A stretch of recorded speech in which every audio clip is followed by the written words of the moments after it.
It's the Bird Emergency. I'm Grant Williams. This is the Bird Emergency. I'm joined by Chad Crittle tonight, and Chad is the senior keeper, birds and free flight at the Adelaide Zoo, which is part of Zoos SA, which we'll talk about in a moment. And Chad's got the guiding hand over most of the bird stuff that's happening over there, especially the captive breeding programs, of which we're all very interested in: the Orange-bellied Parrot, Regent Honeyeater, and a bunch more. We'll get to all of that. Hi, Chad. Thanks for joining us. No worries at all. Thank you so much for having me on. I really appreciate the chance to get together and chat all things feathered, being a passionate bird nerd myself since I can remember. So it's always good to shoot the breeze with fellow bird lovers. Well, let's start there. I was reading that your career as a zookeeper sort of began in 2009, I think it was, but you preceded that for volunteering for about 6 years at the Free Flight show at Taronga. So tell us, are you a Sydney kid, and when did the bird bug get you? Let's find out how you became a birdman. I am a Sydney kid. You've caught me out. I'm an East Coaster, although now I've translocated to South Australia, which I love. But I grew up on the northern beaches of Sydney, and my family's all still there. I have a great fondness for the place. But yeah, like most kids growing up in suburban Australia, particularly around a big city, you've got certainly a limit on the wildlife that you see around you. There's blue-tongued lizards in most of our back gardens, and there certainly was where I was growing up. But the one thing that you see all around you is birds. It's one of the great things about birds is that you do see them around our city areas. And so they were always around, and I liked them and was interested in them. But the Free Flight show at Taronga opened in 1997. And so I was 7 years old when it opened, and so I went along with my family and watched this show. And we'd always go to the zoo and we'd watch the seal shows or whatever was going on.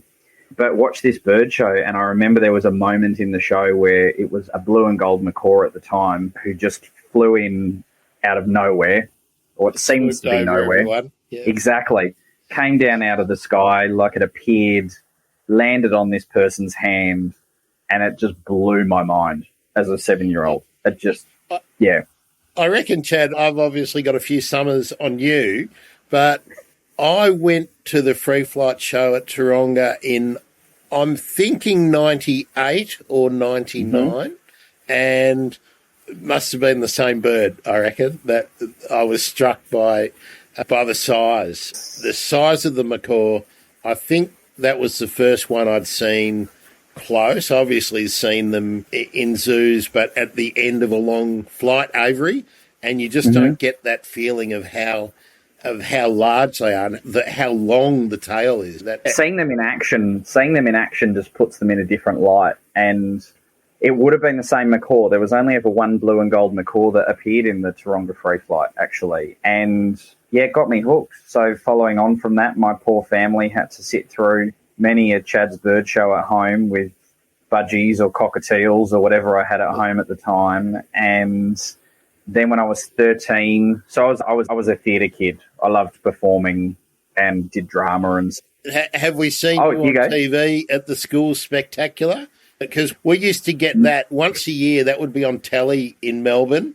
And the Eisteddfod, that was a Sydney thing as well. So were you in those things as well as being a bird nerd with your cockatiels? And you must have had bird parrots too, did you? I never had a Burke's parrot, you know what? And I love them. They are one of my favourite species, but I've never had one.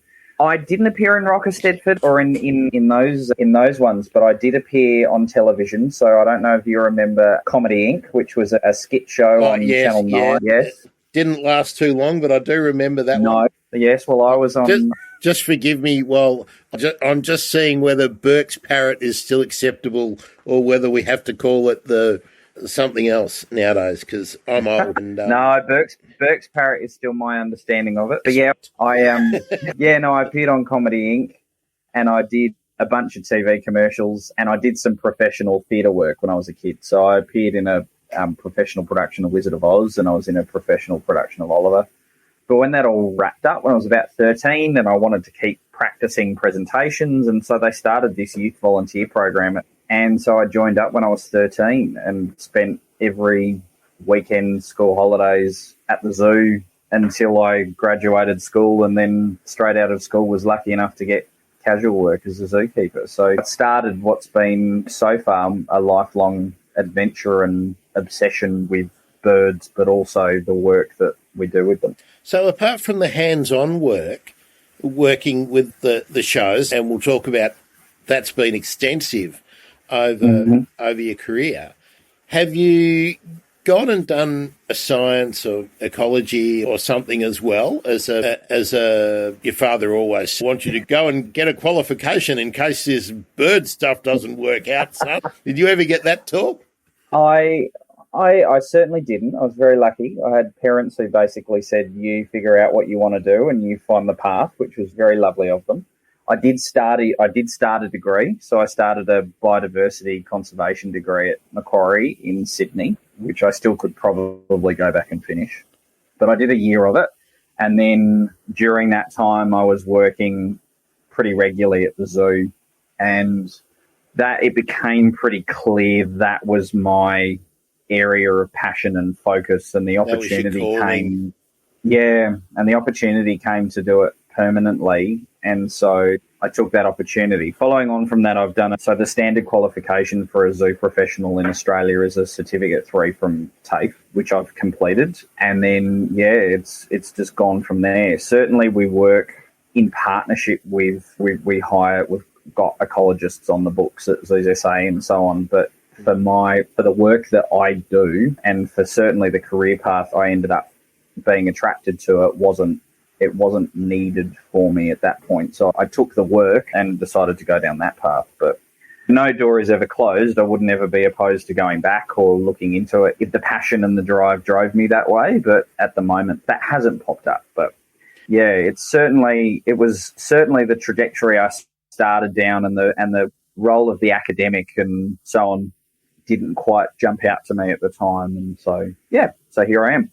I think people would probably be surprised at the amount of presentations, so I'll call them that, the shows, but interactions with the public and demonstrating what you can communicate about conservation and about science by entertaining people with birds. That's probably not the complete way to frame it, but you've done over 3,500 of these things, and not only in Australia. So I didn't know that there was such a demand for them. How important are they let's look at Adelaide, in the operation of Adelaide Zoo?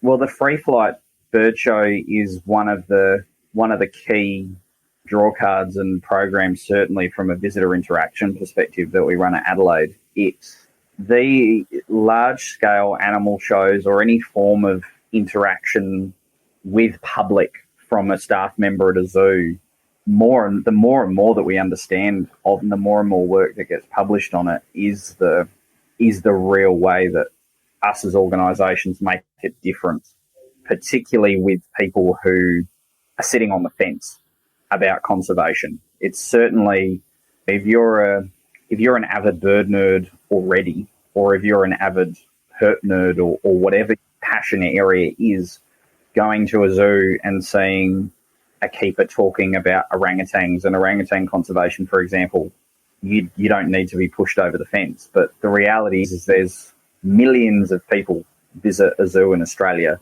every year. And around the world, it's an astronomical figure of people go through the gates of accredited zoos. Can you give us an idea of what the visitor numbers are for Adelaide? Yeah, we sit at about, obviously the last 2 years has been very different. Yeah, but an average year prior to that would be about 500,000 people would go through the gates, which for a small city that's for Adelaide. Is that Adelaide only, or does that include Monarto? Because let's introduce Monarto and the Zoos SA setup while we're having this little chat too. So I would say, actually, it would be the two combined from the last year that we got that figure. And so Zoo South Australia it's a not-for-profit charitable organisation. So we're non-government and we're owned by our membership. So if you're a zoo member to our two properties, you can vote at the AGM and so on. But we operate the two sites. So we operate Adelaide Zoo, which is in the centre of Adelaide, basically. For those of you who haven't visited, it's right next to the Botanic Gardens. It's one of the, if not the smallest major city zoo in Australia in terms of land size, but it's the second oldest. So it's the second oldest behind Melbourne and has been in operation for over 130 years. And then Monarto opened its doors in the 90s, and it's out near a town called Murray Bridge, which is a satellite city.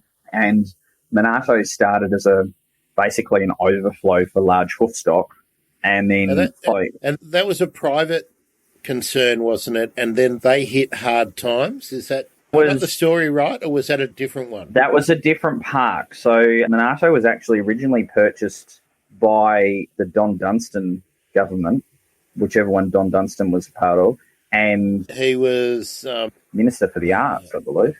Well, he's famous for his pink safari, but that was Labor government. I think that in the mid-70s, I think it began. I think Don Dunstan was a premier when I was in late primary school, may have even been earlier. But yeah, Don Dunstan was very much, he was the groovy politician when I was a kid. The pink safari suit was all the go. And yeah, South Australia Adelaide became the city of the arts basically because of Don Dunstan, I think so. Well, his legacy in that space is undeniable for our city, but they purchased that land originally it was going to be a satellite city development. So it was going to be building suburbia basically.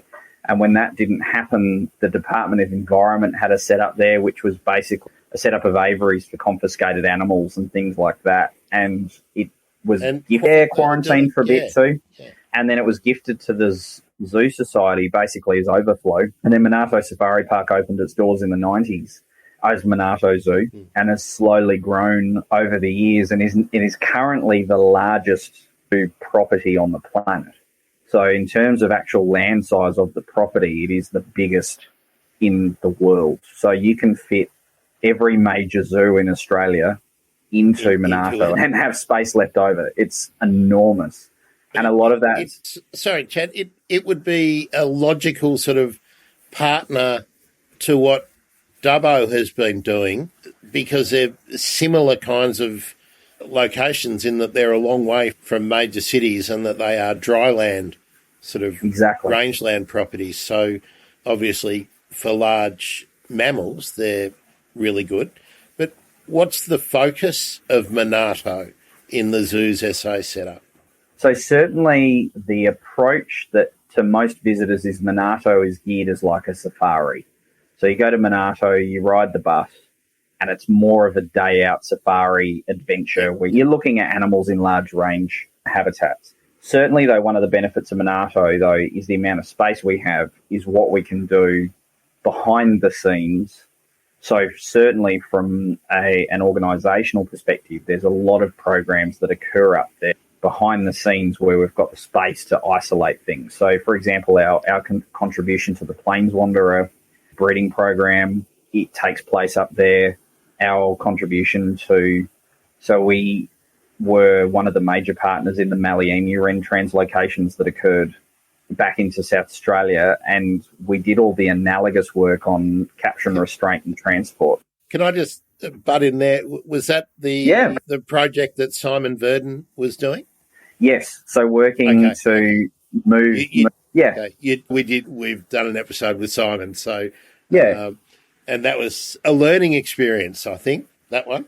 For sure. And certainly from our perspective, what we did originally was we did work with rufous-crowned wrens as an analogous species to basically figure out all our capture and restraint, transport, handling, and so on. But then also following on from that, it's been captive breeding trials with that species to get all of our techniques down pat so that when Malleefowl wrens come in, as a key part of the program too, which was part of the partnership, that we've done all the husbandry techniques with a more common analogous species that enabled us to deliver on goals better with the Malleefowl. So in your collection, you've got over 1,000 birds, but you're breeding over 100 species. Is that no? You're keeping 100 species. Sorry. Yeah. So how many of those 100 are you breeding? And then, and you've just mentioned that you're preparing for Malleefowl wrens and whatnot. I'd be really interested to know, what are the Australian birds that you are currently breeding with a view to have be part of insurance stock with the Australian Zoos network? So certainly, within Australia, we've got an organisation called the Zoo and Aquarium Association, and they're an accrediting body as well as a facilitator of our managed breeding programs across the country. So they administer, for example, the Orange-bellied Parrot breeding program, which we're a part of, and then there are a multitude of other species that they work with across the board. With birds, we're a part of 11 out of the 15 programs, so that includes castle little penguins, Orange-bellied Parrots, Regent Honeyeaters, rose-crowned fruit doves, black-winged stilts, white-browed wood swallows, and Swifties? So Swifties, interestingly, Swifties are currently in the process of being upgraded to a managed breeding program, but they have not been for the last decade. But we've been working in the Swift parrot space for the last 10 years. So there are a number of species, for example, that aren't managed that we still actively are involved with from a conservation standpoint. That's really the question, because the managed programs get their a comms team behind them, right? And then so the publicity goes out about what's happening. I'm really interested in those birds that are not at that stage yet. I saw in the material that you gave me there was a focus on palm cockatoos. There's eastern bristlebirds there's been a focus on trying to breed them. So what are you trying to get going? Because it's all a matter of, you're coming from a background that I had as a kid too, aviculture. You get some birds and then you try and breed them. You try and give them the environment for them to breed. It's not much different, too simple, but whether it's a canary, a budgie, a zebrafinch or an eastern bristlebird, the challenges are the same. You've got to give them what they need and make them comfortable enough to do what comes naturally. So apart from those icon species that we know about, Malleefowl, I saw some information about Malleefowl. What is there a long list? Is it a long shopping list? So we've got, out of those 100 species which we house, every single one of those species, is according to our species plan, has to serve a purpose of some to be sort. In captivity. To be there. Because one of the big things about a modern zoo is we don't want to just have things for the sake of having them. It's not about having the biggest and best showing of birds for everyone to come and look at. Everything's certainly got to have a reason. And certainly one of the biggest challenges we face as a private charitable organisation is resources, and trying to resource these programs where it's not just birds, it's also reptiles and mammals and a whole range of tack. So we've got to be very selective about what we have, why we have it. And that role can be an advocacy role. It can simply be that having that animal in a really nice setup tells a really important story to our visitor about a habitat. And so, for example, Malleefowl on site at Adelaide Zoo tell the story of the Mallee habitat. Malleefowl on site at Monarto were off exhibit breeding, and so they serve a different role.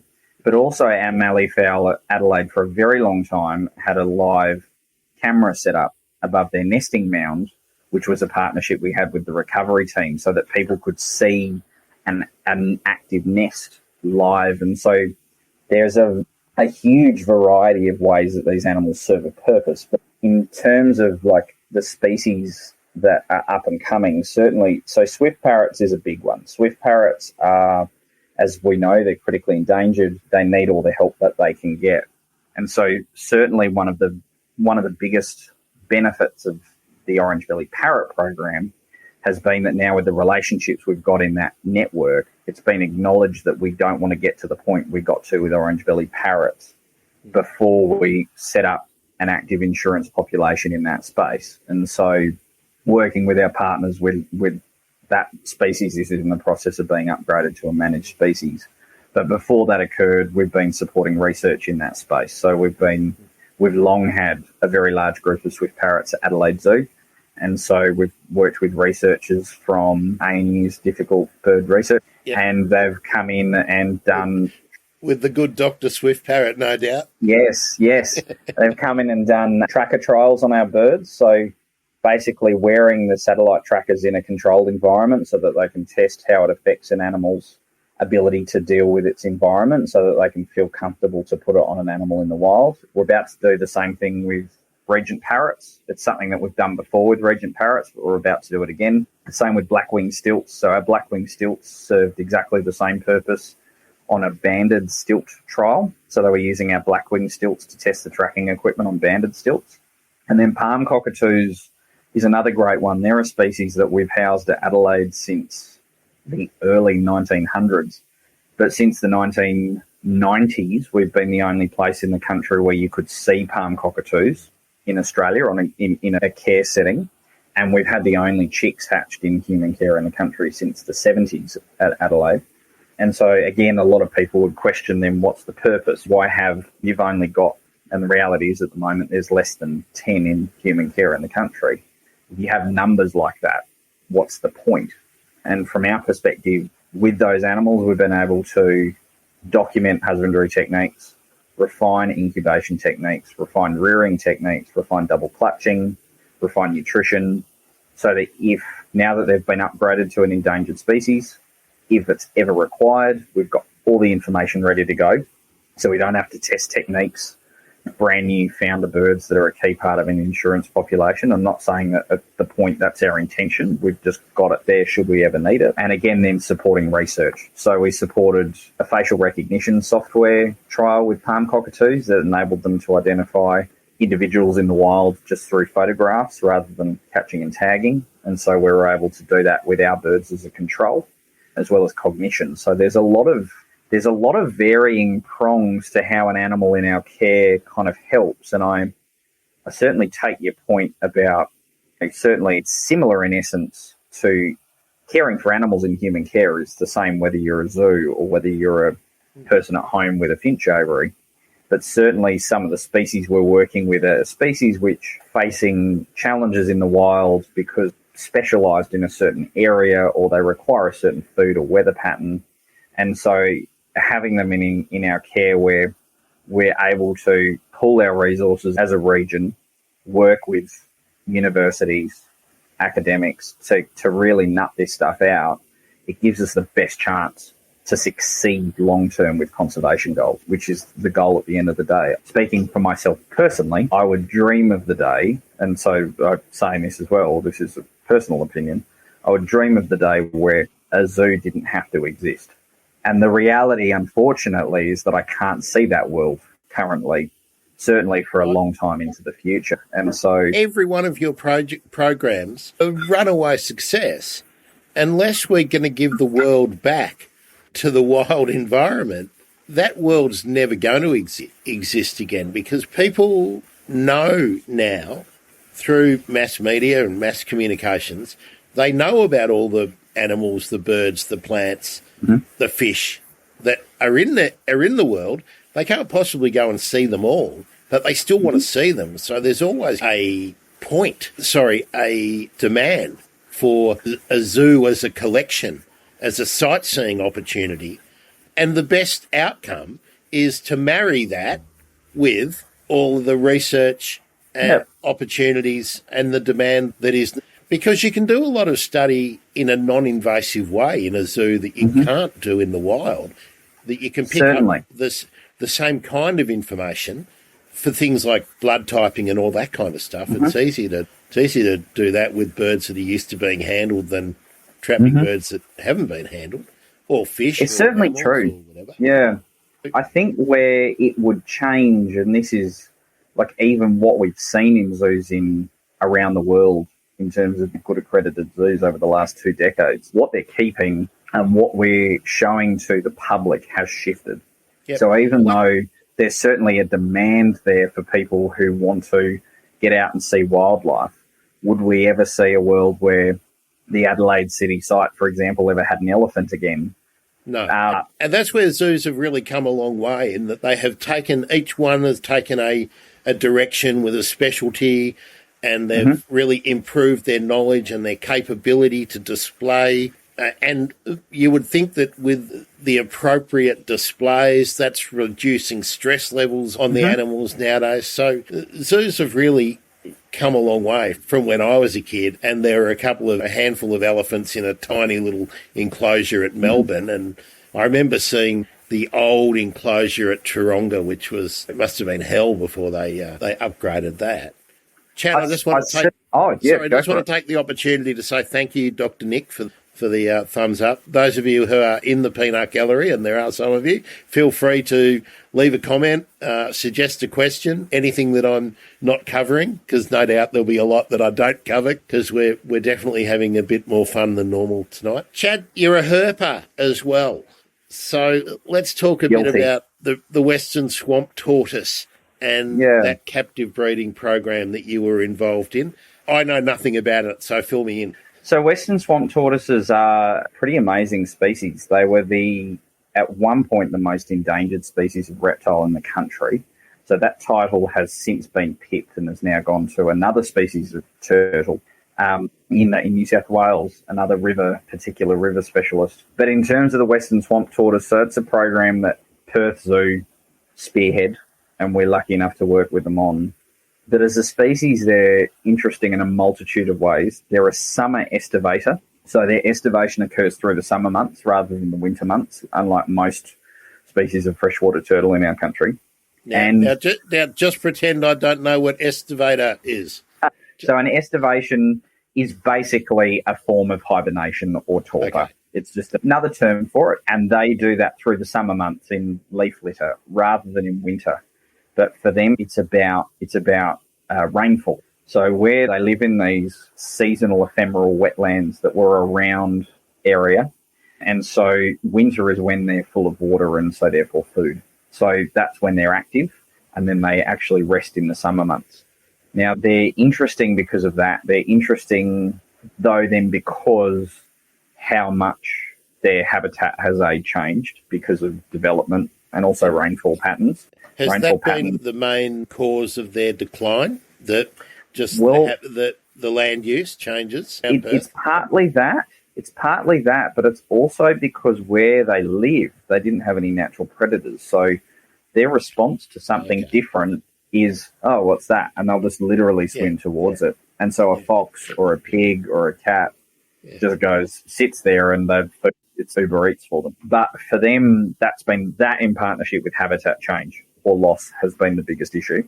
But with Western Swamp Tortoises, thankfully, that program in terms of breeding and releasing has been very successful over the last 5 to 10 years, and has got a self-sustaining increasing wild population in partnership with a self-sustaining increasing population in human care. And so the biggest issue now is just managing the habitat and making sure that the habitat's going to be there and continue to be there long term. And as rainfall patterns shift and change, that's going to be something that we're going to have to deal with a lot of habitats. But as a species, they're certainly from a population level going in the right direction. So our involvement in Adelaide is purely we housing, breeding them, and then animals that we breed travel back to Perth after 2 estivation cycles in Adelaide, and then they get released back to the wild over in Perth.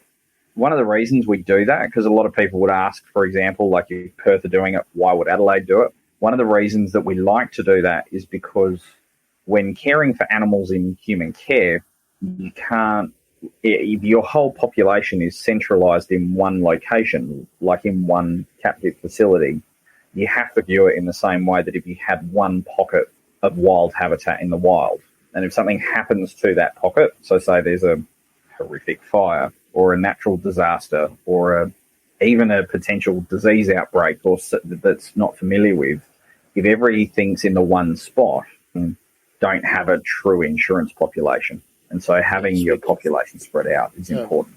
Because we can talk about noisy scrub birds and western ground parrots and Malleefowl wrens to be thinking about that. Malleefowl wrens obviously aren't that as limited, but those threats are real nowadays. So they certainly are, and as habitat becomes more fragmented, it's going to be an issue that we face more and more in the coming 20 to 30 years. And the good thing is that we're getting far better in this country in general and as an industry, in terms of the zoo industry, at acting proactively on those concerns to prepare rather than reacting to a crisis that's already occurred. So I think it's looking better in that sense, but it's still a long way to go.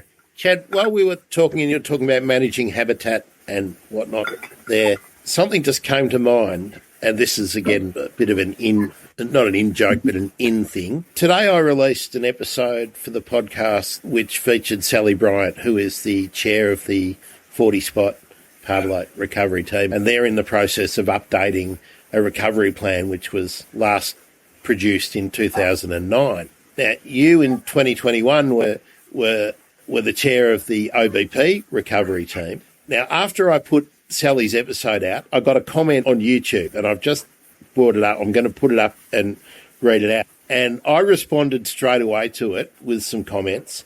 I want to kick this around with you because this, I think, goes to a bit of a preconception. And before we turned the recording on, I was talking about, I'd always assumed that nearly all the captive breeding was funded mostly by government in some way, the departments. But you said that Zoos SA is a totally non-government, non-profit. So I'm going to ask you later how much government money goes in, but let's get this up and see if we can read it. So Chris has said, as a response to what Sally and I talked about, so many of these threatened species recoveries teams are failing to do their job. The survival of these species is their responsibility. The last 40-spot Parrot recovery plan was expired in 2010. What have they been doing for the last 10 years? What have I said? I think they would universally say it's pretty hard to do much without funding. I know the 40-spot team are in the process of renewing the plan now. You can't really update a recovery plan if there's no money for monitoring or new surveys. Hopefully the next decade will not be a disaster. The last one was. I'll eagerly await the updating, and I think I just said let's hope for the best.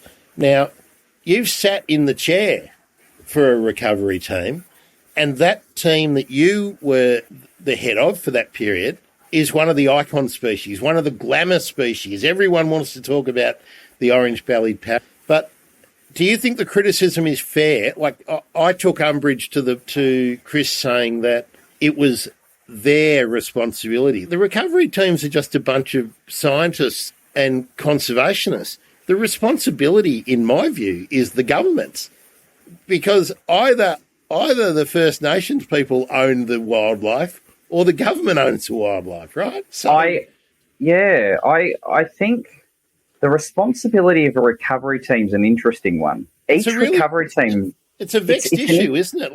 But the view in the public, which is what I was interested in, is that I don't know where we got it wrong with the whole threatened species recovery hub and the commissioner and the whole thing, that people who are obviously well-meaning and care would then be blaming people like you and Sally for what is going wrong, which is totally off track, in my view. I think the reality of recovery teams is it's like saying, look, they're broad. And the reality of recovery teams in Australia is there's no actual... So you can be an accredited or an approved recovery team by the federal department. But anyone, if they really wanted to, could put a bunch of stakeholders together into a room and start calling themselves a recovery team. Because whoever got the money... Whoever was able to raise the money would be able to say, we are the team, aren't we? Because they would be doing the work. Certainly. But there is actually a process, yeah. A process to be officially endorsed. Yeah. I understand that. But what I just want to ask you this, I'll put you on the spot here. If you're the chair of the recovery team for the yellow-bellied, sap-sucking, pigeon-legged parrot, right, the chances are that your job is a lecturer in ecology or that you are the manager of X program in X government department and that you do the recovery team work for nothing. That the position might get you a seat, but you're not paid on the recovery team to run the recovery team, are you? Certainly not. So in terms of those roles are the organisations who decide they're a stakeholder and have a chair on the team basically donate some of their resource to the recovery team. To put someone on the team. So certainly. That's where the communications have got wrong, haven't they? Certainly. And I think basically to me a recovery team is the way I look at a recovery team is a central location of stakeholders or people who've got a knowledge in the space. Yep, special skills. Exactly. To at least have a focal point or at least some get-together of those minds on a regular basis to talk about the issues facing a species.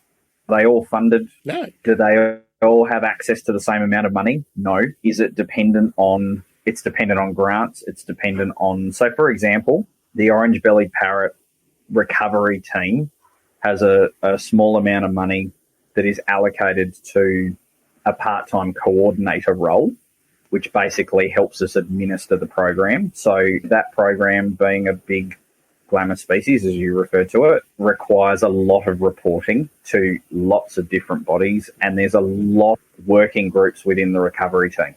And so, for example, myself, when I was chairing, so I was in an interim position for just almost 12 months between an official chair being elected. So generally, the chair position is actually held by someone from a government department. And at the time, the previous person had gone past their tenure in the role and there wasn't anyone else able to, at that point, step into the role. And my organisation was happy to support it. So we did it for 12 months. But at that point, I was wearing the hat as a recovery team chair, which also then you chair the species SACG, which is a smaller group of specific knowledge sets in the recovery team, which meet more regularly. The Species Advisory Program Group or something, I forget the P, but it's basically the recovery team votes on key, big, broader things, and then the SACG has got the key academics, the key government department representatives, and then the chairs of the other subgroups, which are the captive management group, which is the group within the recovery team of all of the organisations that keep orange-bellied parrots in care and breed them, but also anyone in relation to genetic work that's managing the program. Then there's also a veterinary technical reference group, which manage wildlife concerns in care and in the wild.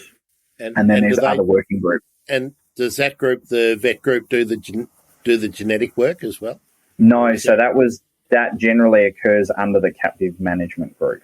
Okay. So in that field, those groups of roles, one time as chair of the recovery team, I was sitting on all four of those groups. So you're meeting pretty regularly with people and you're writing reports and you're writing articles and you're writing minutes, and the realities of being a chair of a group like that is mostly writing minutes and checking in on actions, plus my other hats that I wear in other zoo organisation bodies, and then my day-to-day role at supervising a team of people and on the ground with birds. All of this is done generally out of people's sincere passion and goodwill for these species. Yeah. And that includes, I will say, the people who work for the government departments involved in this. Oh, absolutely. They're doing extra hours to get this work done because they're still putting signs up at the national park or wherever it is that they're also working. They're still cleaning the toilets and all that stuff in their normal job. My view on threatened species and whose responsibility it is, that to me it's everybody's responsibility. It's the community's responsibility. It is the community's responsibility. It's the government's responsibility. It's business. It's individual stakeholders. It's everybody. And the reality is, when you look at successful programs, or what you would mark as a successful program, is when everybody involved has really owned it. So I look, for example, at Regent Honeyeaters. To me, I know their population is still not where we'd like it to be, but you look at the ownership that the local communities in that area have over that program. The people, the school kids who really love that program and own Regent Honeyeaters as their bird, and they champion it. It's become then an election issue in their area. So then your politicians become aware of it. That's what it's all pervasive. Needs to be. Yeah. It needs to be that on a local level. Regents is really interesting. Now, tell me, is Monarto situated in Regent Honeyeater habitat? Is it suitable? Historically. And then into the Adelaide Hills they were found too. They were found all the way down into the Adelaide Hills. And so I know I said this to you earlier on before we press the button, and I guess regular listeners will have heard me bleating on about this kind of stuff all the time. My concern with Regent Honeyeaters, and I think they're the really absolutely dead set urgent Australian one at the moment, is in South Australia, are they still allowing suitable habitat for Regent Honeyeaters, whether it's private land or public land, to be cleared? Do you know that? I cannot answer. I don't know the answer to that question. So this is where my really obvious problem as an outsider is. If we've got recovery teams that everybody is doing their best to keep these species viable, isn't the first thing that government of any colour, persuasion or whatever, if they're serious, they've got to stop the habitat being knocked down? There's a lot of focus on koalas and habitat, but Regent Honeyeaters are the ones who are going to lose out first and biggest. And the idea that we might still have two tractors and a chain knocking down habitat for one of the ones that is teetering on the brink to put wheat or soybeans or whatever in the ground, or to have cows poo on it, is just, to me, is insane. And the whole idea of directing money into these programs, shouldn't we be buying this sort of marginal farm, like marginal country can be returned to habitat if we had this coordination? So my frustration is, and I invite you to vent, why is it that we can get all of the stuff coordinated and all these bodies and all these funding groups and foundations and everyone all to get together on the hard stuff of understanding the creatures, breeding them, setting up the right environment in captivity, but we can't coordinate to stop the stuff happening? And I don't say that we have to tell farmers, we're going to take your livelihood off you, you can't do that. Why don't we just buy the bloody property, give them a return? Maybe we have to pay a premium to get it, but isn't it worth it? Why can't we coordinate that? There's my frustration, mate. It's a very good question, and I think it should go hand in hand. The way we should view it, go hand in hand. Now, personally, for example, I don't sit on the Regent Honeyeater recovery team. No. I know I'm taking you out of school, but the issue is there for all of these. Certainly, I think where it fits into me is where it becomes you've got a resource base which is limited, and it is. Even if you had all the funding in the world, research and all of the above is very expensive. So, for example, like orange-bellied parrots, I would say at the moment, the funding that goes into the recovery team supports research and certainly the infrastructure for releases and so on. But at the moment, all the captive breeding work that goes on, testing in relation to that, transport cost, the vast majority of that occurs at the organisation's own expense. That doesn't even come out of recovery team funds. That most of the time. There are some examples where funding will be allocated in a grant for a specific project, but mostly we're doing that out of the general operations of Zoo South Australia, for example. Yeah.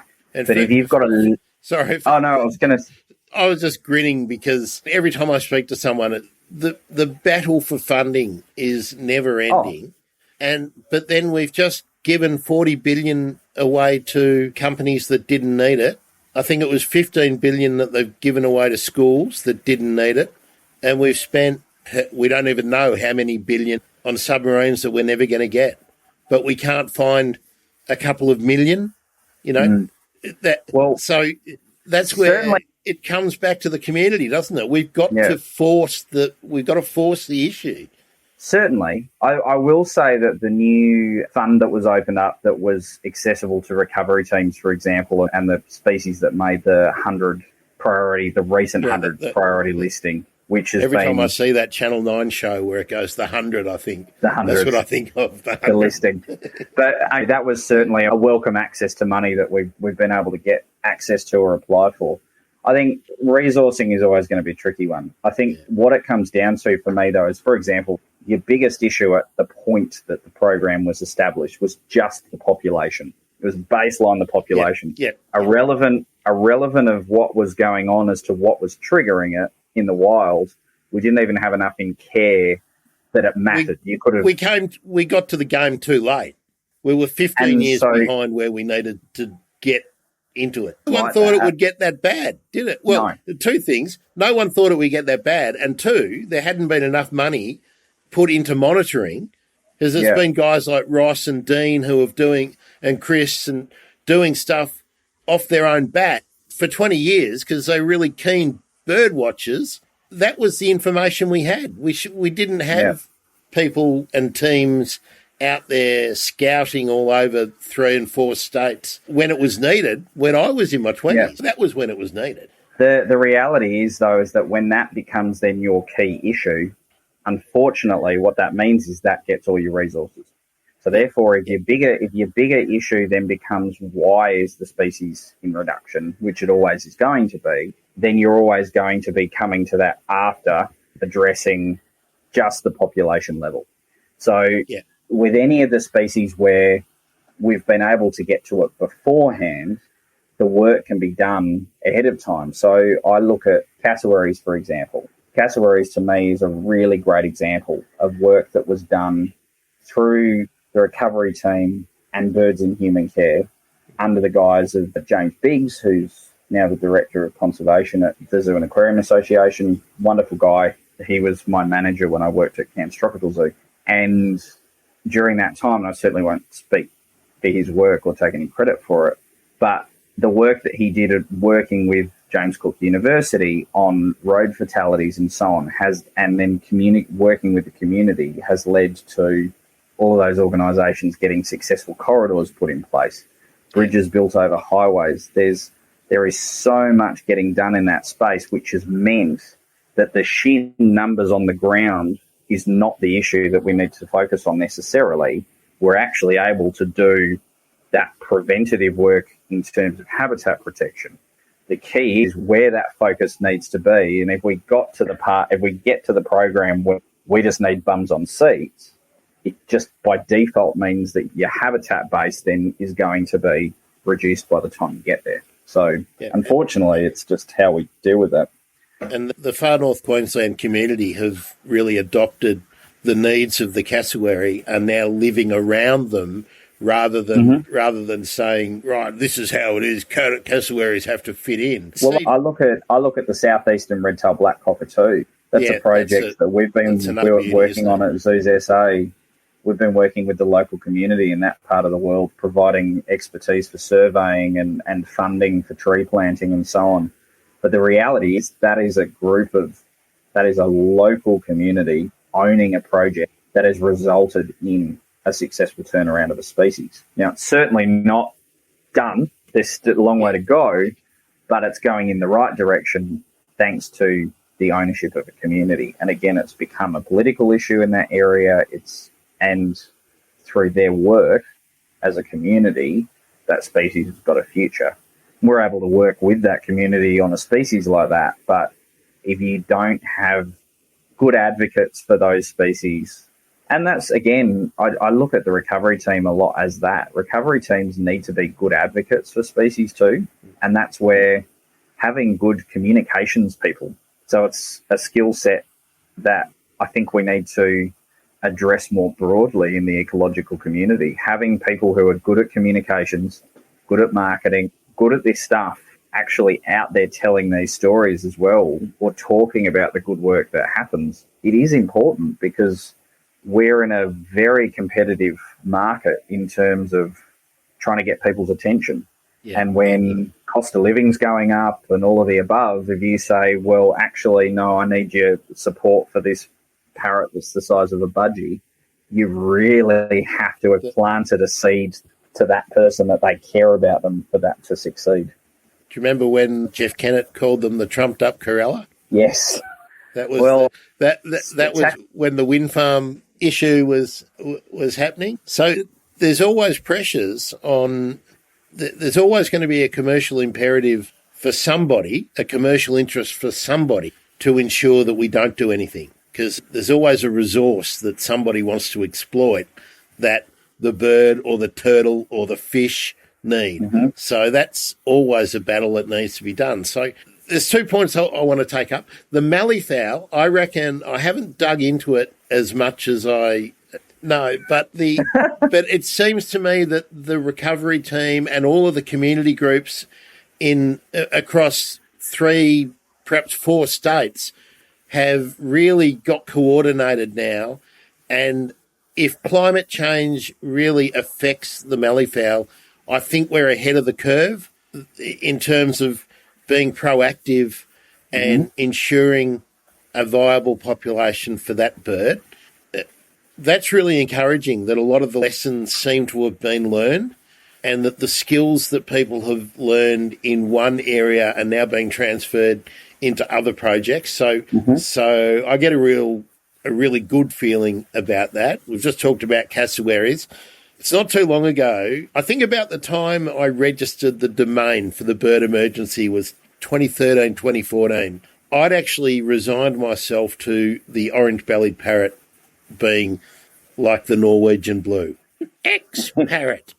But the team down at Melaleuca and then everybody in all the other locations have done a smashing job.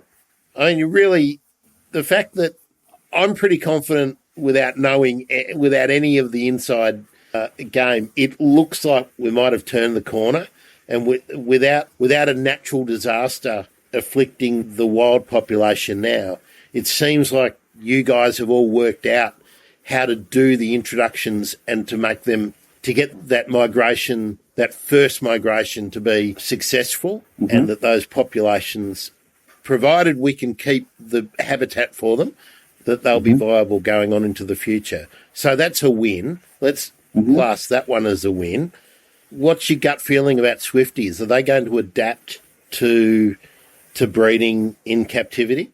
Well, Swifties, unlike orange-bellied, Swifties have been kept in human care and in aviculture for many years.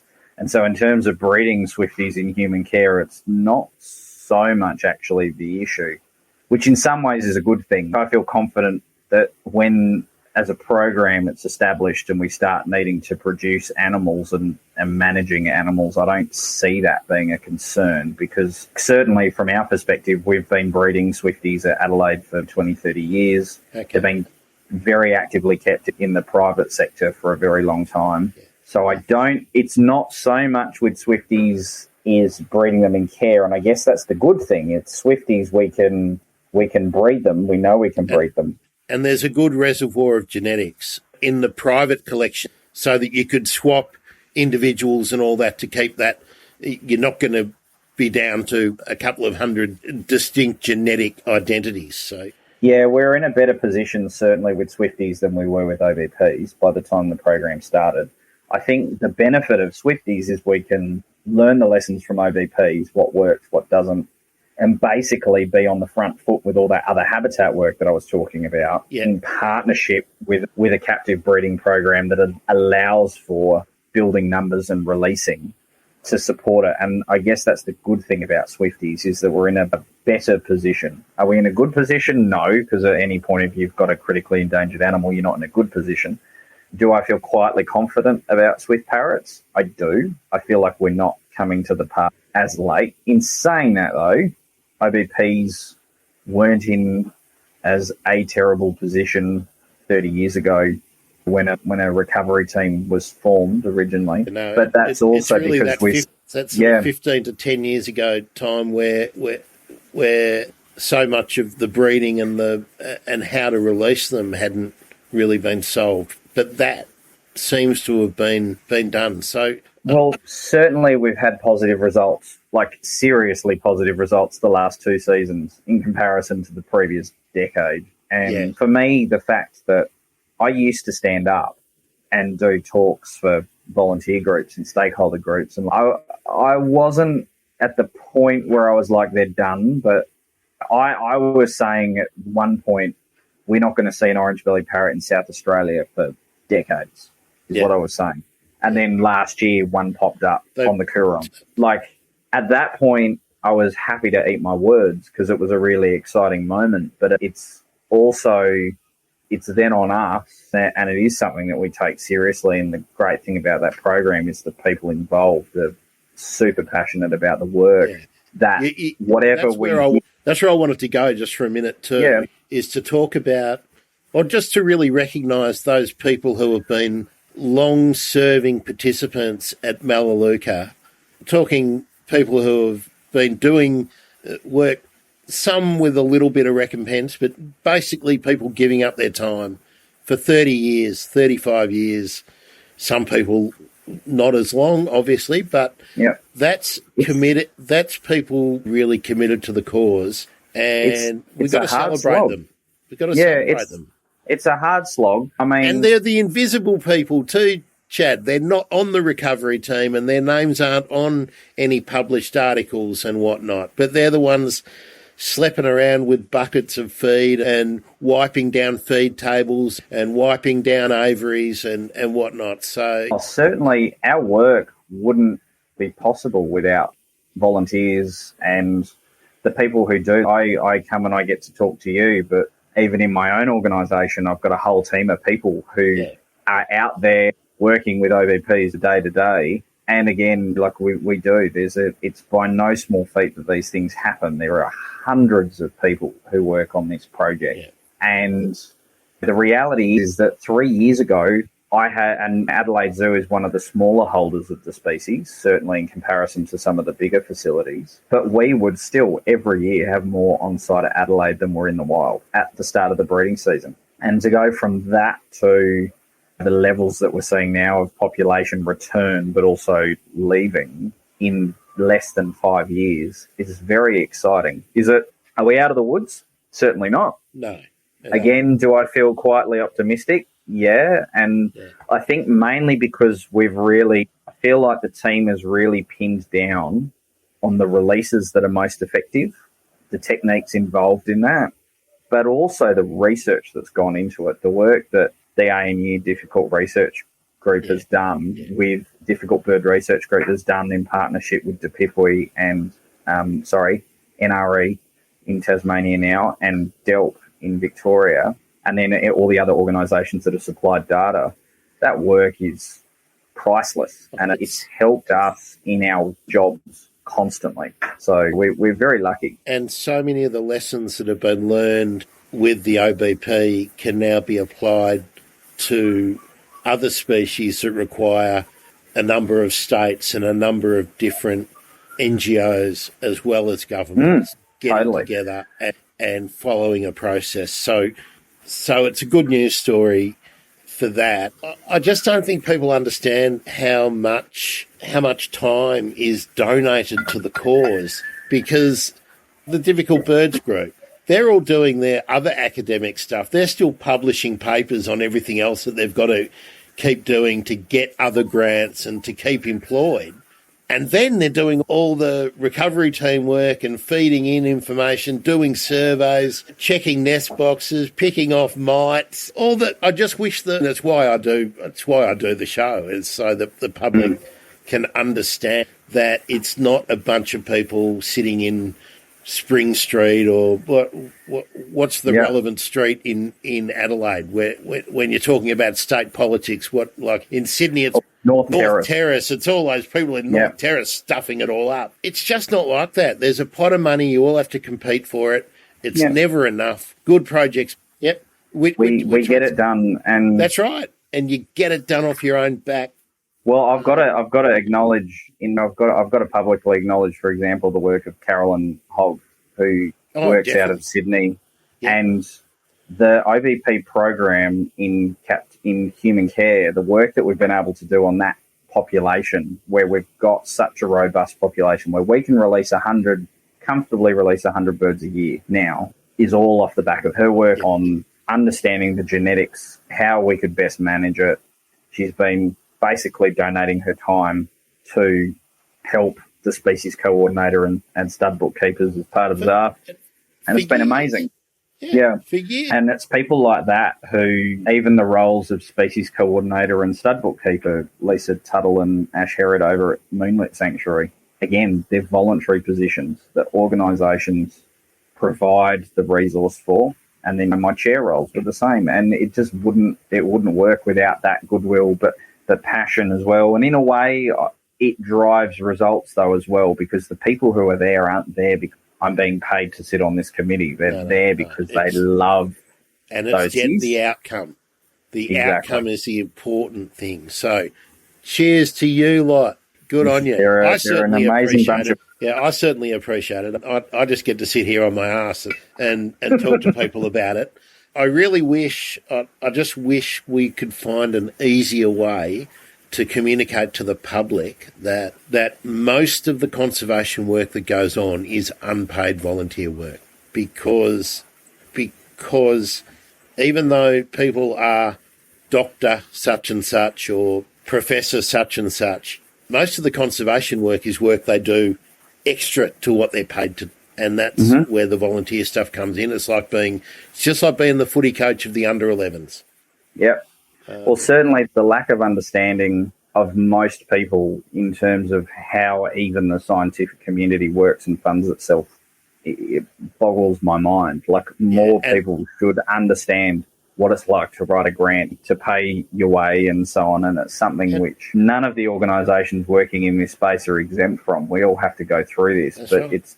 It's there for a reason, and for whatever reason it is, that's the system we have. So we work within it. But I wish more people understood it. Can I pull you up there, Chad, too? Because I feel a little bit like we've all been conditioned to this, to a great condition of swallowing bullshit, that we've all been conditioned to this.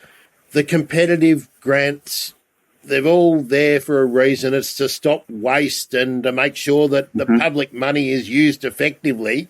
So that's at this end.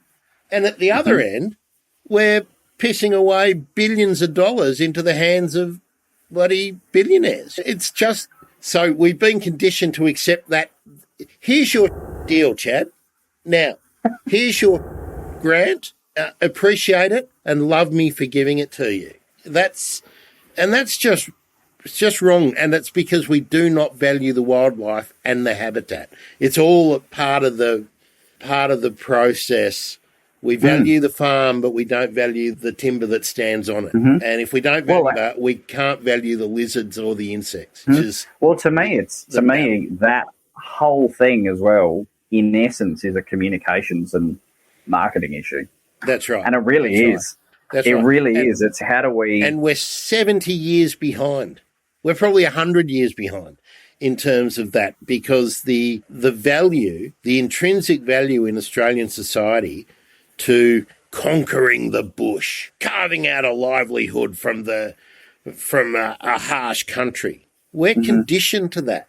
The other way of looking at it is that we continue to stuff it up. We continue to bugger up the place we live, and we continue to kill the animals and the plants and the birds that rely on that patch of... One day, hopefully it's in this next couple of decade or two, we turn that around and we start to value the land as well as...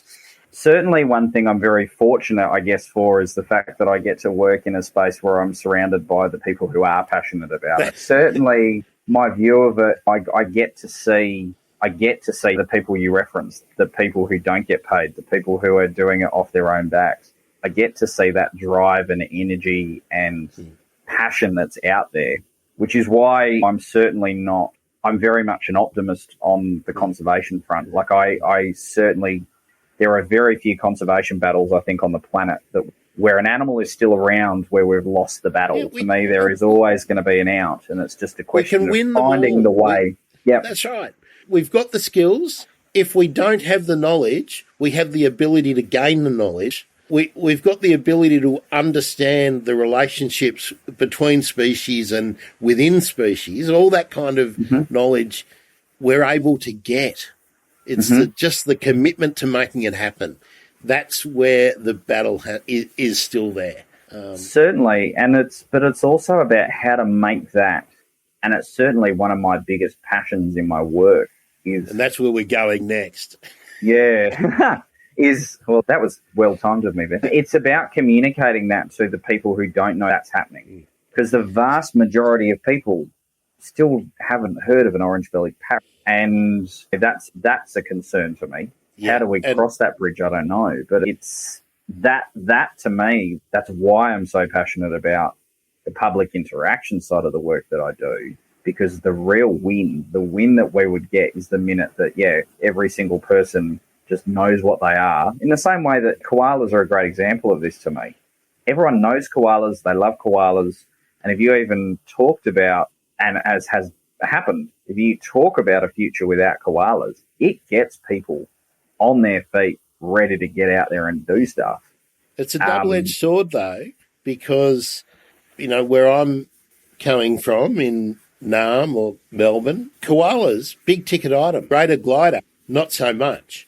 And the greater glider, we're knocking down their habitat every day, and that's to secure a couple of dozen jobs, which to me is Looney Tunes. But that's because no one is out there going, gee, greater gliders, we love them, And that's certainly, that to me is almost the biggest conservation issue of awareness. The next 50 years. It's how do we make all the species? And the reality is, do we go through as a community and highlight each habitat that's under threat and find the one species in that habitat that we can get interest in that will protect it, which is a strategy that works? Or do we have to go back to the drawing board as a community and really get good communications, marketing, spokespeople, even to me, good writers, people who can tell a bloody good story to get that interest and engagement involved? Because to me, that's the crux of it, I think. Well, I'm up to because koalas have got a good story. I'm up to about 85 interviews now that I would love someone to turn those into a story for the website so that it could get the SEO. Because, it's got nothing to do with me. It's just so much work for that kind of stuff to happen. But I remember when I interviewed Linda Bell, who is the General Manager of Saving Our Species in New South Wales. I think that strategy you identified about picking a habitat so that we have a habitat and an intact location that we can designate to protect, and that you then identify whether it be a waratah or a honeyeater or a cockatoo or a turtle or a whatever, a betong or an antechinus, whatever it is that is in the locality that you can make the movie star. That's the approach that may need to be taken, because there's not enough resources to tell the story of everyone. But people need to understand ecosystems, I think, better. So that's part of the challenge, isn't it? That we have to look. I don't know if the Web of Life was still the biology textbook when you were at high school, but that was what volume 1 and 2 of the Web of Life for year 11 and 12 biology. That's what we were being taught. The interconnectedness of everything. I don't know enough young people who are going through that process anymore to know whether education is still focusing on that, or whether we're teaching them to drive and about consent and respect and everything else, which is, it's all important. I just don't know whether the focus is still so there about the intrinsic connectedness of all life. Certainly when I went through school, and in the scheme of things, it wasn't that long ago. It feels like a long time ago sometimes, but it was only yesterday, so. It was certainly still part of curriculum. I can't speak for now. I've got people on my team now who can vote, who were almost born after I started doing this job, which is terrifying. But it's just the reality of it. But they're still learning it, is my understanding. I agree with you. I think the way we look at ecology, certainly, and how we communicate about it is important.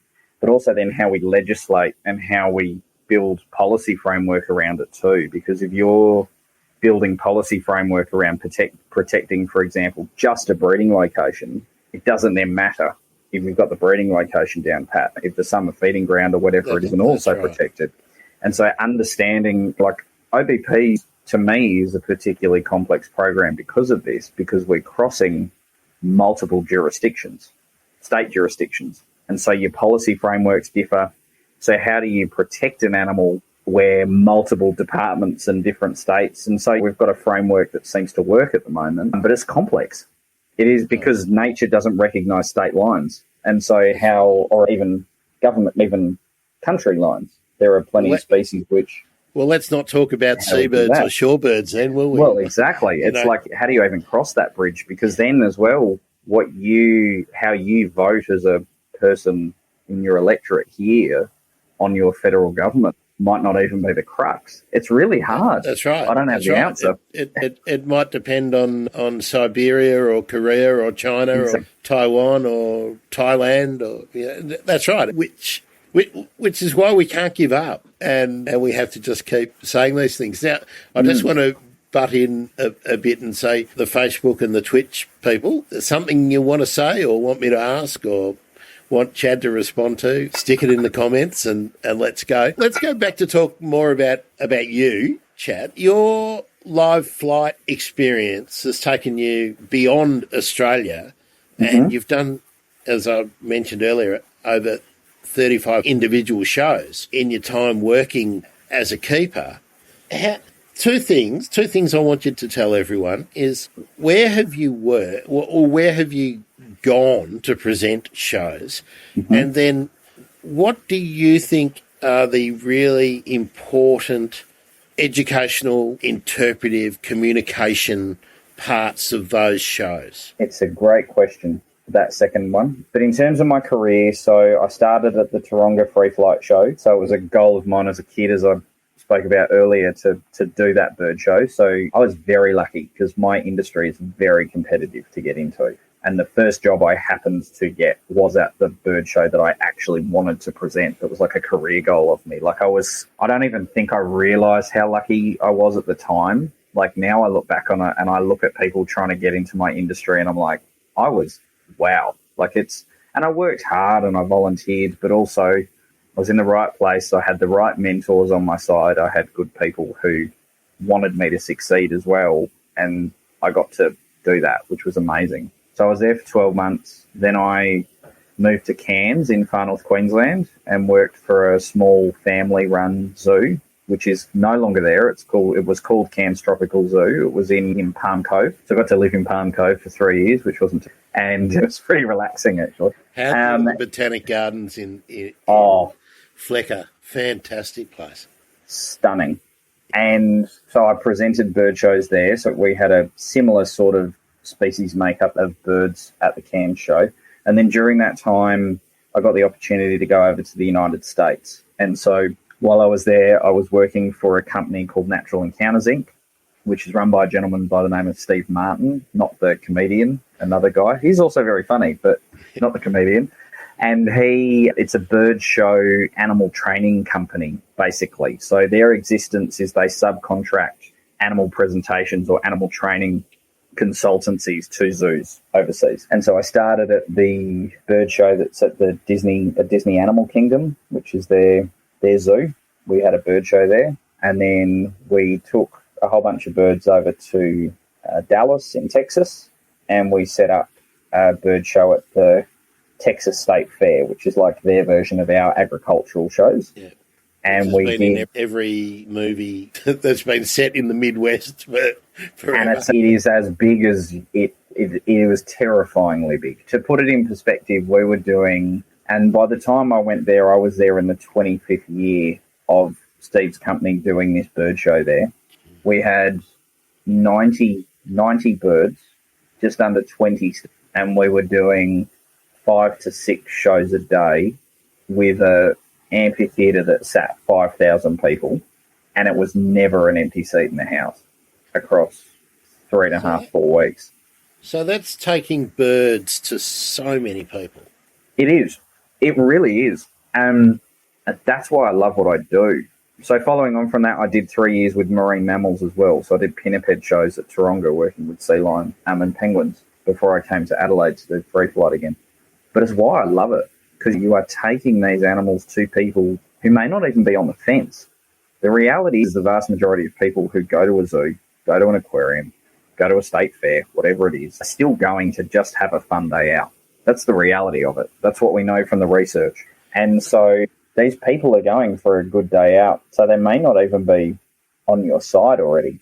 They may not even be on the side of thinking even conservation is important. They're happy to go to the zoo, but they're doing it because they were taken to the zoo when they were a kid by their parents. It's what you do. So they're the people that we target and we've got to get on board, because they're the people really who are the missing link in this whole chain.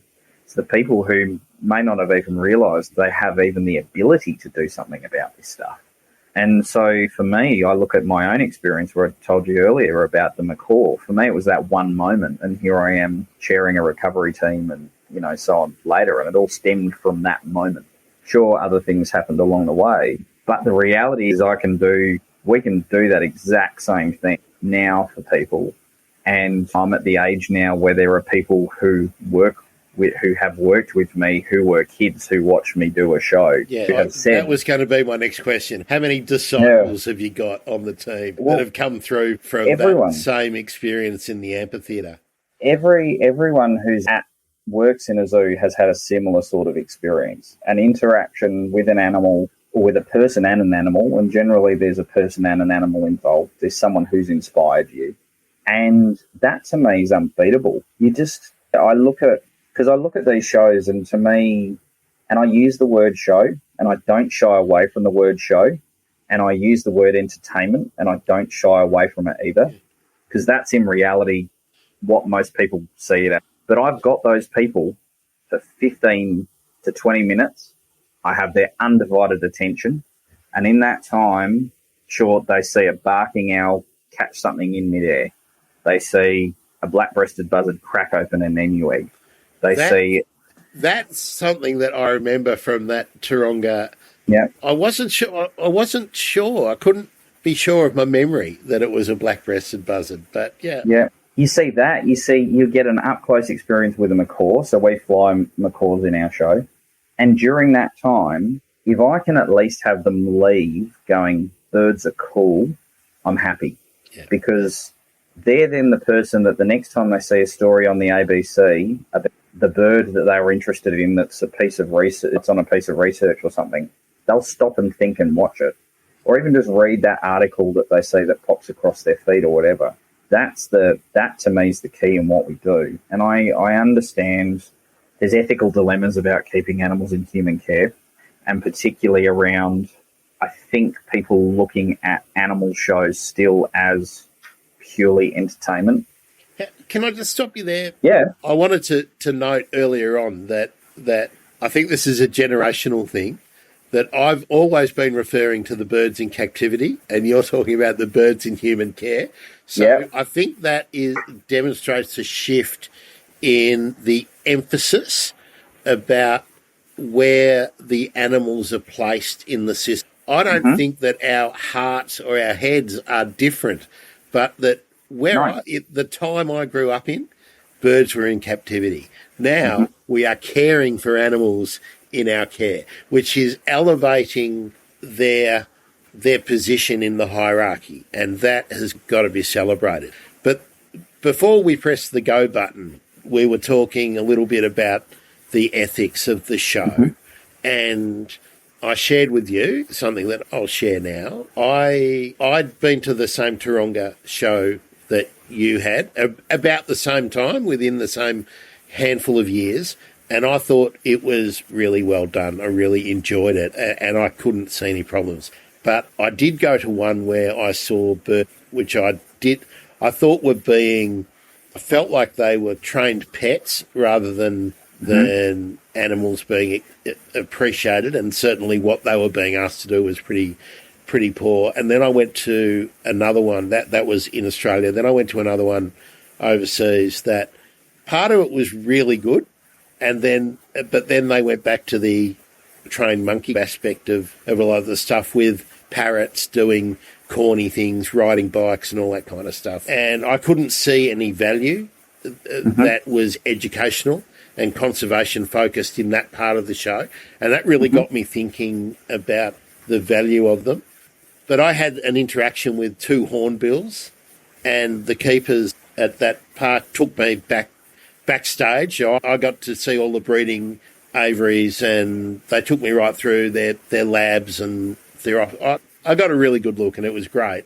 But these hornbills were sitting on me, and there was I can't remember which kind of crow it was, just macaws. It was phenomenal, the immersive value for me, and I was already a bird nerd, and that swung me back. And I thought, well, if you're getting kids in a country where they see birds as something where you raid their nests or you kill them because they're eating the crops or whatever, and that they then have a hands-on, a really tactile experience and in-your-face, eyeball-to-eyeball experience with birds that they can actually see as sentient animals, intelligent animals, that has value, that has intrinsic value in itself. So, how do you pick a bird that is a species or an individual that is suitable to be in a show like this, that is not being exploited? It's actually a sort of a willing partner in the whole activity. How do you do that? It's a great question, and it's something that Steve Martin, the guy I was talking about earlier, actually did a great presentation on a few years ago at a conference, actually, in a paper called The Right Tool for the Job, which I think sums it up perfectly. There's a whole multitude of factors that comes down to, A, what facilities do you have to keep your animals? So, for example, if you don't have the facilities suitable to keep an eagle when you're not doing the show, you shouldn't have an eagle in your presentation. And if you want to have one in your collection, you shouldn't have one. Well, if you end up wanting to show that, for example, then you plan for appropriate facilities if you don't have it. Yeah. If you then have to look at your setup, so your space where you're flying the birds. Because as we know, bird flight is not bird flight. You can't get any bird to fly anywhere. There's a whole lot of factors that play into it. So, for example, at Taronga, beautiful amphitheatre, but because the trees were so close up behind you on the hill, it meant that if the wind was coming anywhere from the south, you had a reasonable kind of pocket of dead air around where the stage was. So you couldn't fly our peregrine falcons in the space when the wind was coming from any direction but the south. So they came out and flew when the wind was coming from the south. When the wind wasn't coming from the south, we used to take them off site every day to a park where they was higher up and they got good wind from all directions. So they'd still go out and fly. But that's a great example as well. If you've got wind pockets, for example, you can't then fly a bird that relies on consistent updrafts. So like for me, I feel uncomfortable with the idea of a pelican flying in a free flight show unless you've got a significant descent that the bird can make. So basically it's a controlled glide down to a stage, a takeoff to do the same thing going in reverse, because the physics of their flight is just completely different. Yeah. Let's talk for a minute about a peregrine falcon. How does a peregrine falcon come into the collection and then possibly into the show? Are they birds that have been rescued or like they've come in through some misadventure, misfortune for the bird?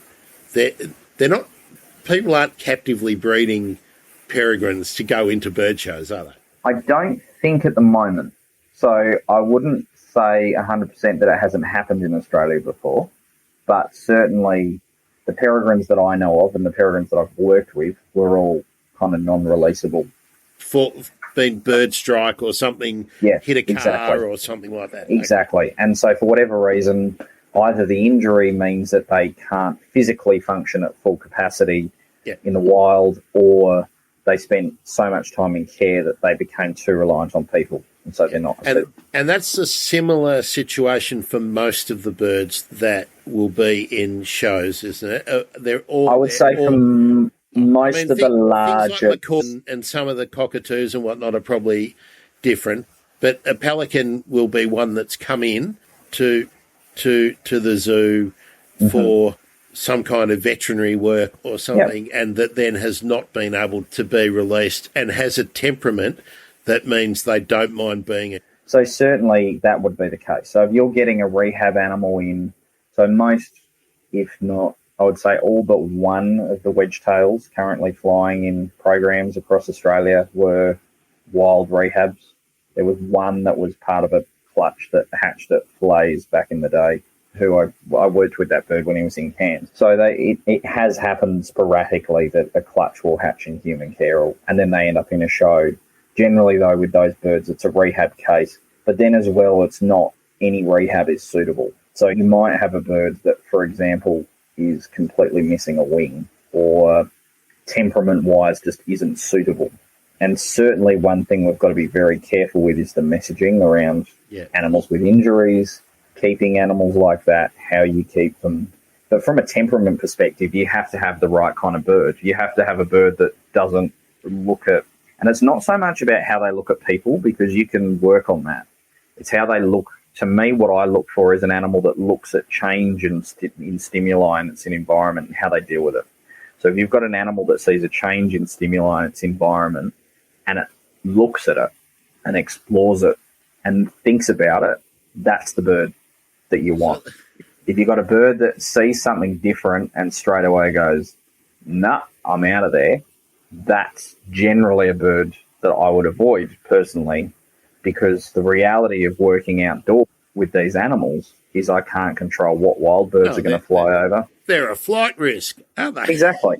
And so you've got to be very picky about that stuff, yeah. And obviously I make a joke about being a flight risk, but obviously if a bird from captivity does take fright and head off in the northeasterly direction, never to be seen again, the likelihood of it surviving is very low.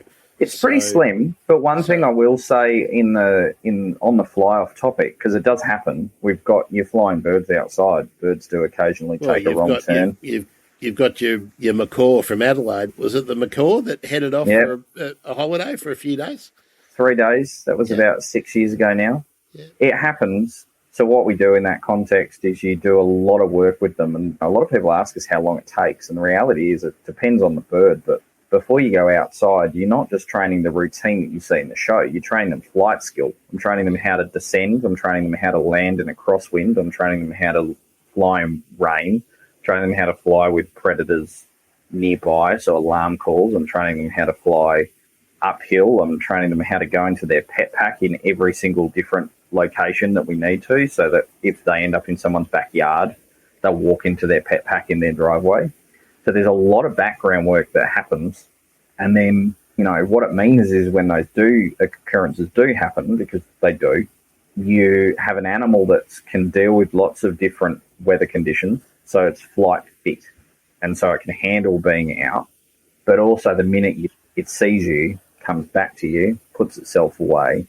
And because of that, like I've been flying birds.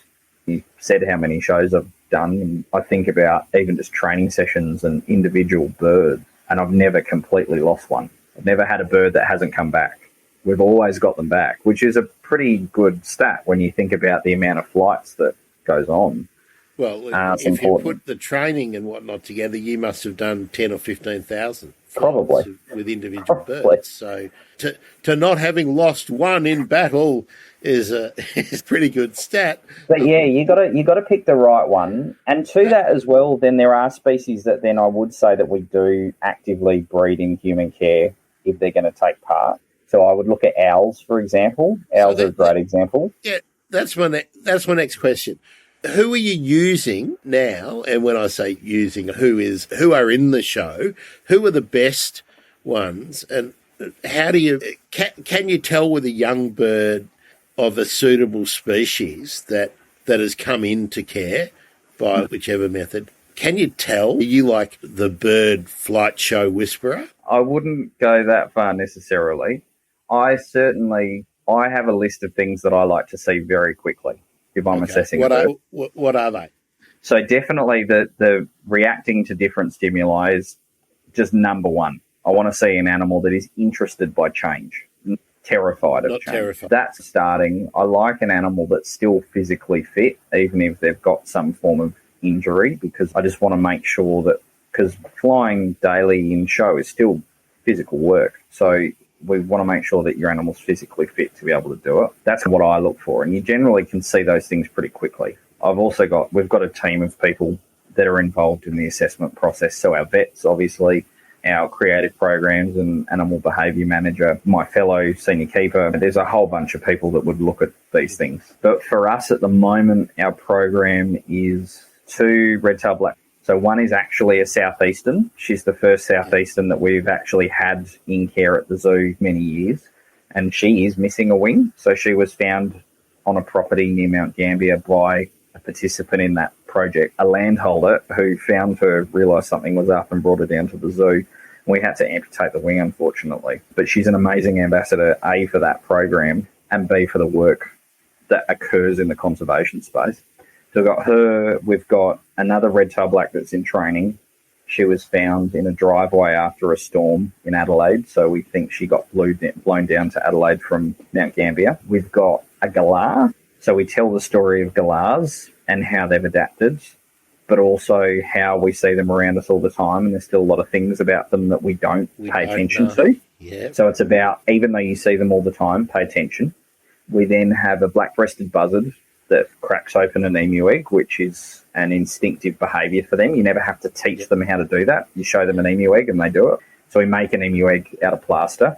And we've got a sooty owl, so a lesser owl by the name of Oscar, who I actually reared in Cairns for the show there, who's then been at Adelaide for the last 5 years. And a barking owl. So we've got a barking owl called Albert Einstein, and great name. And then a blue and gold macaw. And then in training, we've got a black-necked stork, so a juvenile black-necked stork, which is going to be amazing, that species. Yeah, come and see that. He's amazing. His name's Karumba, after the small town up on the Gulf of Carpentaria, which was the first place I ever saw wild jabiru, and I am obsessed with this bird. He's amazing. And for those who don't know, the jabiru is the old name for the black-necked stork. Correct. And so I love me a black-necked stork. And when he makes it into show, he'll be only the 3rd one in a show in the whole planet. So we're very excited about him. Got a flock of African grey parrots, which we're training, and 2 cake parrots. So we've got a pretty decent team of birds. We don't have a huge amount of spaces dedicated to free flight, so we have to be very picky. Yeah, because we don't have spaces coming out the wazoo to dedicate to it. So we're very selective of the birds that we have and then the role that they have. So it's a cool process. I love it. And we get to give people this amazing taste of bird life, just enough to get them interested, show them some cool behaviours, give them that immersive experience. Because the reality is, when you do the research, people in a zoo spend on average 2 minutes standing in front of an aviary, but they spend 15 to 20 minutes at a bird show. So I've got just that much more time. And half an hour in the line at the cafe.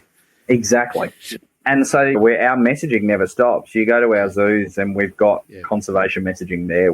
Because it's the reality, and we've got to get people where we can. So I haven't been to Adelaide Zoo for 15 years or so, and I'm really looking forward to coming again, because 15 years ago I didn't think that Adelaide Zoo was a patch on Melbourne, but I'm guessing now that, and that was from the point of view of the messaging, the interpretive signage, the displays and whatnot, and I'm guessing it's a million times improved over that time. We work hard. We work very hard as a group of people, and we've got an amazing leadership team, but we've also got an amazing team of people across the organisation, volunteers who have made our 2 zoos really beautiful places to visit. And I've worked in many places, and it genuinely is, and I'm hand on heart, I'm not saying it because I currently work there, it is genuinely my favourite place that I've ever worked. It's we talk the talk, but also as an organisation, it's really nice to see an organisation that genuinely walks the walk as well,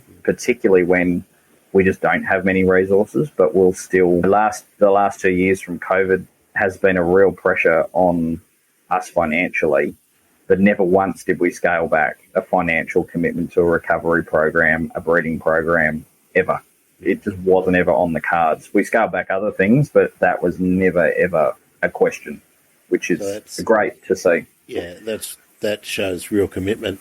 Last chance, for those watching, to pose a question, because we're running up to time. We've actually only got a limit because the stream will shut off, I think. We probably... Look, I would love to talk more about the ins and outs of the breeding programs if that gets ticked off at some stage. I know people would be really interested in talking more about regents and the Plains Wanderers. I know you're not the lead on the Plains Wanderer in particular, but that's like the kookiest bird.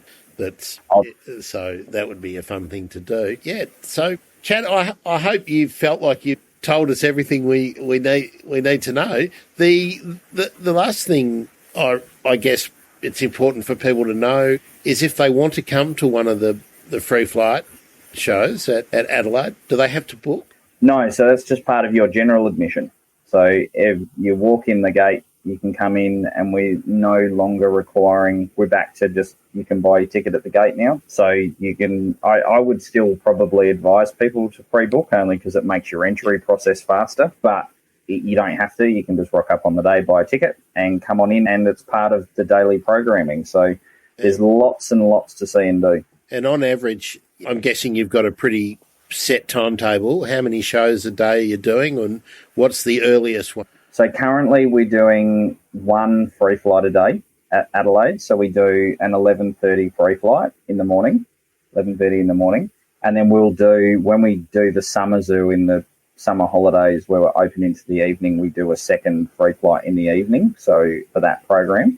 But also we do, during the day, we do a feed and meet the keeper at our Southeast Asian walkthrough aviary. So you can come and meet the keeper there at 10:45. And we feed, we've got lorries, so Southeast Asian lorries, Nicobar pigeons, all sorts of cool stuff there.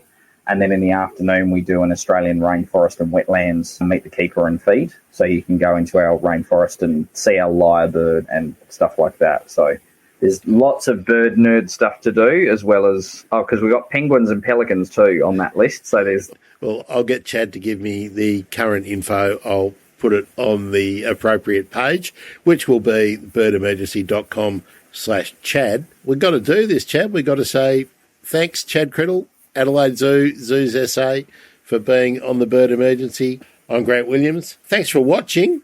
I feel like I'm on TV now. Thanks for watching, and look forward to doing it again very soon. Thanks, Chad. Thank you so much for having me. I really appreciate it. Been a pleasure.